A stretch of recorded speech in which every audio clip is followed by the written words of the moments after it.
Did you know that? Do you know the Bible talks about being too righteous?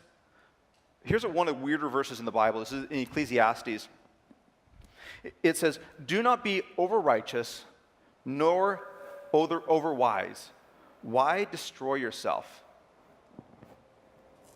What does that mean? Does that mean we should sin just a little bit?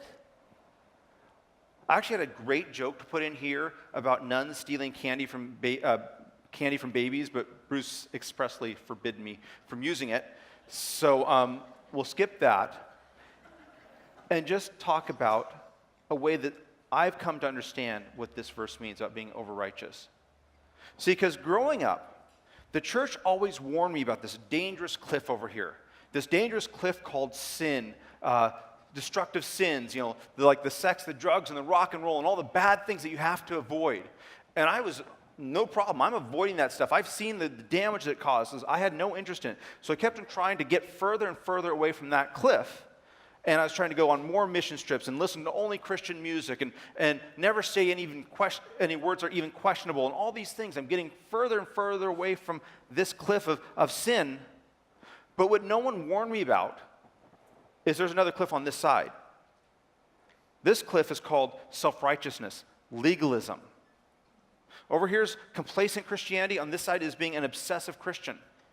But no one warned me that you can become too obsessive, that you can be too obsessive, that you can be too radical, that you can be overly righteous. So I kept on going off this way, and I felt really good about myself as a Christian. In fact, I was pretty sure that I was the best Christian in the youth group.